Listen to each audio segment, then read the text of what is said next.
नमस्कार, स्वागत है आप सभी का। एफएम न्यूज देख रहे हैं आप और आपके साथ मैं हूं नितीशा बंसल। चलिए शुरू करेंगे बुलेटिन। राज्यसभा के सबसे पहले हम बात कर लेंगे। राज्यसभा में 19 सदस्यों को एक हफ्ते के लिए आज निलंबित कर दिया गया है। इनमें मौसम नूर, एल यादव, वी शिवादासन, अबीर रंजन बिस्वास, सुष्मिता देव, शांता छेत्री, मोहम्मद अब्दुल्ला, ए रहीम, कनिमोजी, डॉक्टर शांतनु सेन, नदीम उल हक और डोला सेन शामिल हैं। राज्यसभा सांसदों को सदन के वेल में प्रवेश करके नारेबाजी करने के लिए निलंबित किया गया है। इससे पहले राज्यसभा में विपक्ष द्वारा हंगामा किया गया, जिस पर उपसभापति ने सख्ती दिखाते हुए कहा कि मैं सदन के वेल में खड़े होकर नारे लगाने और ताली बजाने वाले सदस्यों से कहना चाहता हूं कि ये नियमों के खिलाफ है। राज्यसभा में प्रश्नकाल के दौरान विपक्ष द्वारा रोल बैक जीएसटी के नारे लगाए गए। उपसभापति ने हंगामा कर रहे सांसदों से कहा कि कृपया अपनी सीटों पर वापस जाएं। पूरा देश देख रहा है कि आप सदन को चलने नहीं दे रहे हैं। बता दें कि बीते दिन लोकसभा में भी हंगामा किया गया था। महंगाई के विरोध में नारेबाजी के बाद कांग्रेस के 4 सांसदों को लोकसभा के सत्र से निलंबित कर दिया गया था। उन्हें जो बाकी का सत्र बचा हुआ है, पूरे के पूरे सत्र से ही निलंबित कर दिया गया था। तो कल लोकसभा से कांग्रेस के 4 सांसद निलंबित हुए थे और वहीं आज राज्यसभा से 19 सांसदों को निलंबित कर दिया गया है, जिसमें टीएमसी के सांसद भी शामिल हैं और कुल मिलाकर 19 सांसदों को निलंबित किया गया है। ये तस्वीरें हम आपको दिखा रहे हैं और इसी खबर पर बातचीत के लिए सीधा मेरे साथ मेरे सहयोगी कुलदीप जुड़ चुके हैं। उनसे हम ज्यादा जानकारी लेंगे।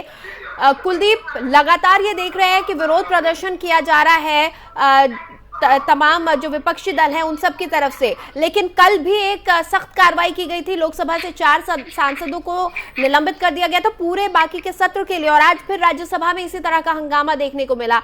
आज लेकिन बहुत बड़ी कार्रवाई हुई है। 19 सदस्य बहुत बड़ा नंबर होता है।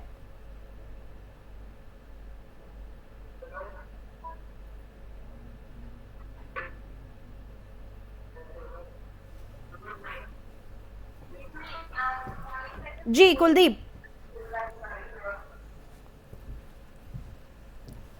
तो कुलदीप से हम दोबारा बात करने की कोशिश करेंगे। बहरहाल 19 सांसदों को एक हफ्ते के लिए निलंबित कर दिया गया है राज्यसभा की कार्रवाई से।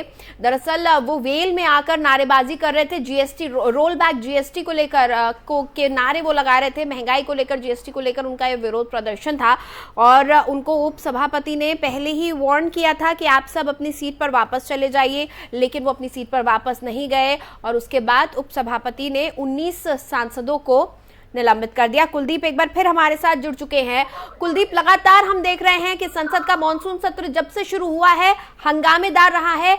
बिल्कुल भी संसद नहीं चल पा रही है। दोनों ही सदनों में इसी तरह का हंगामा हो रहा है। कल 4 सांसद पूरे सत्र के लिए निलंबित हुए लोकसभा से, लेकिन आज पूरे 19 सांसदों को एक हफ्ते के लिए निलंबित किया गया। 19 is a big number, 19 is a big number. Kuldeep, बिल्कुल नितीशा, देखिए 19 सांसदों को एक हफ्ते के लिए सस्पेंड करना अपने आप में बहुत बड़ी कार्रवाई होने के साथ बहुत कड़ी कार्रवाई भी है। बिल्कुल इतनी बड़ी संख्या में और इतने लंबे वक्त तक के लिए 19 सांसदों को सस्पेंड करना जो है वो अपने आप में बहुत बड़ा मैसेज उपसभापति ने इस कार्रवाई के बाद दे दिया। उन्होंने साफ अपने इस फैसले से कह दिया, ये संकेत दे दिया है कि हंगामा किसी भी तरीके से सदन के भीतर बर्दाश्त नहीं किया जाएगा और साथ में जो मर्यादित व्यवहार जो है संसद के भीतर सांसद को करना चाहिए, उसी मर्यादा में जो है उनको अपनी बात उठानी होगी और अगर वो मर्यादा से बाहर जाएंगे तो उनको इसी तरीके से संसद से बाहर का रास्ता दिखा दिया जाएगा। जाहिर सी बात है कि जो सांसद निलंबित हुए हैं वो महंगाई के मुद्दे पर चर्चा करना चाहते थे, महंगाई के मुद्दे को सदन के पटल पर उठाना चाहते थे, लेकिन जब वो हंगामा करते करते बेल में आ गए तो बेल में आकर जो है उन्होंने जबरदस्त हंगामा किया, जबरदस्त नारेबाजी की और उसके बाद उपसभापति को उनके ऊपर ये कड़ी कार्रवाई करनी पड़ी। कुल मिलाकर आज 19 सांसदों को जो है एक हफ्ते के लिए निलंबित किया गया, जिनमें सबसे ज्यादा संख्या टीएमसी के सांसदों की है, उनका नंबर 7 है। उसके बाद 6 सांसद जो है वो डीएमके के हैं, तो कुल मिलाकर 19 सांसदों को जो है आज एक हफ्ते के लिए जो है ठीक है। अब विपक्षी दल क्या कह रहे हैं कुलदीप, ये जो 19 सदस्यों को निलंबित कर दिया गया है एक हफ्ते के लिए, इसके विरोध में अब क्या विपक्ष कह रहा है, क्या रणनीति बना रहा है?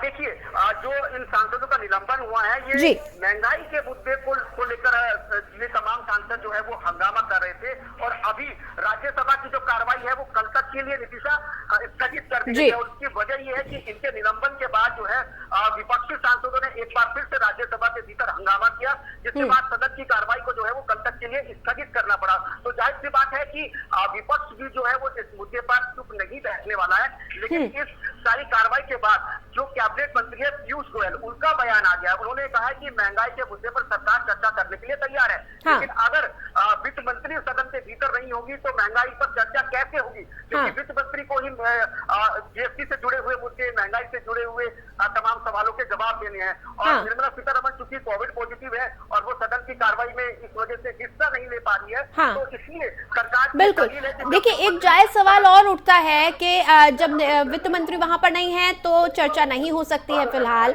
और अगर लगातार इसी तरह से हंगामेदार सत्र रहेगा तो फिर जो तमाम और अहम मुद्दे हैं, जो फैसले हैं, जिन चीजों पर चर्चा होनी है वो कैसे होगी? क्योंकि बहुत ज्यादा जरूरी है। संसद लोकतंत्र का एक अहम स्तंभ है, अगर वहां पर कार्रवाई नहीं हो पाती, अगर संसद नहीं चल पाती है तो इससे काफी नुकसान होता है। हर रोज हमारा देश नुकसान भुगत रहा है, आर्थिक नुकसान होता है बहुत बड़ा। बिल्कुल, देखिए आंकड़े बताते हैं सदन की कार्रवाई को अगर 1 मिनट चलाते 1.5 लाख रुपए का खर्च आता है। वो 1.5 लाख रुपए का खर्च नितिशा आपकी और हमारी जेब से जाता है। आम जनता के पैसे की कमाई, टैक्स की कमाई से ही जो है वो सदन की कार्रवाई चलती है। और इस तरीके से अगर सदन की कार्रवाई नहीं चलेगी, उसकी जगह अगर विपक्ष जो है हंगामा मचाएगा, तो जाहिर सी बात है कि न सिर्फ जनता का नुकसान होगा, तो सदन का जो प्रोडक्शन है, उत्पादकता जो है सदन की, वो भी अपने आप कम हो जाएगी। आंकड़े भी बता रहे हैं कि सदन की जो उत्पादकता है, यानी सदन को जो आउटपुट देना चाहिए अपनी कार्रवाई के बाद, उतना आउटपुट जो है नहीं दे पा रहे हैं। अच्छा, और ये जो हंगामा है, वेल में उतरकर नारेबाजी करना है, तख्तियां दिखाना है, नारे लगाना है, ये कोई नई चीज नहीं है हमारे देश में। हमने पहले भी देखा है, सदन में जूते चप्पल तक चले हैं, गाली गलौज हुई है, अभद्र भाषा का इस्तेमाल किया गया है, लेकिन अब इस बीच हमने देखा है कि सख्त कार्रवाई की जा रही है ऐसी तमाम चीजों को लेकर। बिल्कुल, देखिए करनी पड़ी है उपसभापति को ये कार्रवाई, क्योंकि आज 7 दिन हो गए हैं मानसून सत्र को शुरू हुए और 7 दिनों में कोई ऐसा दिन नहीं गया जब सदन के भीतर हंगामा ना हो। और 7 दिन के बाद जब पानी सर से ऊपर चला गया तो उपसभापति को इस तरीके का बड़ा जो फैसला है वो लेना पड़ा, क्योंकि उन्होंने बार बार चेतावनी भी दी कि वो उसके जो सांसद है जो सदन में लगातार हंगामा कर रहे हैं वो अपने व्यवहार में बदलाव लाए, उसको सुधारे। लेकिन जब उनकी चेतावनी का कोई असर नहीं हुआ, ये आरोपी सांसद जिनके ऊपर हंगामे के आरोप है वो लगातार सदन की कार्रवाई को बाधित करते रहे, लगातार वो हंगामा मचाता रहे, तो उसके बाद उनके निलंबन की इस कार्रवाई को जो है ये कदम ऐसा उठाना पड़ा। तो जाहिर सी बात है कि 7 दिन के बाद ये कदम उठाया गया है और तमाम चेतावनी देने के बावजूद भी जो हंगामा करने वाले सदस्य हैं उन्होंने चेतावनी को लगातार नजरअंदाज किया। उन पर इस तरीके की कार्रवाई जो है वो नियम 256 के तहत हुई है। और इस निलंबन को लेकर देखिए जो विपक्षी जो सांसद है जिनका निलंबन 7 दिन के लिए हुआ है, तो उपसभापति के पास कर सकते हैं, लेकिन उसके लिए उनको जो है उपसभापति से लिखित माफी मांगनी होगी, उनको ये आश्वासन देना होगा कि इस तरीके का आचरण वो सदन में दोबारा नहीं करेंगे। क्योंकि जो पिछला सदन भी बीता था उसमें भी कांग्रेस के जो तमाम सांसद थे उनको तो नितिशा पूरे सदन की कार्रवाई से ही एक झटके में निलंबित कर दिया गया था। तो उसके बाद भी बहुत नहीं, दरअसल हमारे देश में ये ट्रेंड चेंज होना होगा। अब जिस तरह से हम विधानसभा में भी देखते हैं, कई बार ऐसे इसी तरह के विरोध प्रदर्शन किए जाते हैं, विधानसभा भी स्थगित करनी पड़ती है, कार्रवाई नहीं आगे बढ़ पाती है। वही चीज हमारी संसद में होती है, संसद की कार्रवाई पूरा देश देख रहा होता है। ऐसे में बल्कि देश ही नहीं विदेशों में भी देखा जाता है और इससे ये पता चलता है कि हमारे देश में, हमारे लोकतंत्र में जो हमारे रिप्रेजेंटेटिव्स हैं, जो हमारा प्रतिनिधित्व कर रहे हैं, वो किस तरह का आचरण रखते हैं और इससे देश को हर तरह से नुकसान होता है। बिल्कुल नितिशा, देखिए जो लोग सदन में जाते हैं, चाहे वो विधानसभा के सदन में जाए या फिर लोकसभा के सदन में जाए, राज्यसभा के सदन में जाए, ये सभी लोग जो है पब्लिक के रोल मॉडल होते हैं। इनको जनता चुनकर भेजती है।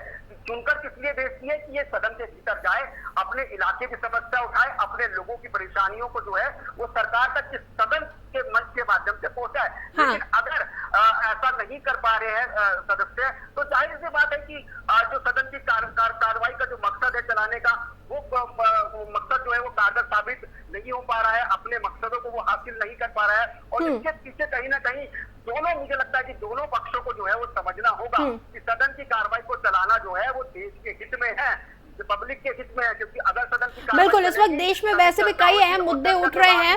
एक तरफ से संसद में महंगाई को लेकर इस तरह से प्रदर्शन हो रहा है, दूसरी तरफ विपक्ष कोशिश ये कर रहा है कि संसद के अंदर सत्ता पक्ष को घेरे और सत्ता पक्ष संसद के बाहर विपक्ष को घेरा है। चाहे कांग्रेस से जो पूछताछ चल रही है सोनिया गांधी से हो, चाहे जो ममता बनर्जी के तमाम मंत्री अब सामने आ रहे हैं, पार्थो पर जिस तरह से कार्रवाई हो रही है, उससे पता चल रहा है कि काफी कुछ हलचल, इस बीच राजनीतिक हलचल चल रही है। बहुत बहुत शुक्रिया कुलदीप इस पूरी बातचीत के लिए आपका।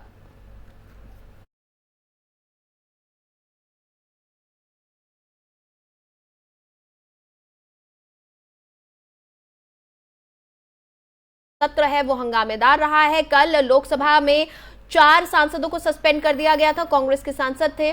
और आज राज्यसभा में वार्निंग देने के बाद, आज भी पहले वार्निंग दी गई थी कि आप अपनी सीट पर वापस लौट जाएं, लेकिन जब सांसद वापस नहीं लौटे तो 19 सांसदों को सस्पेंड कर दिया गया है 1 हफ्ते के लिए।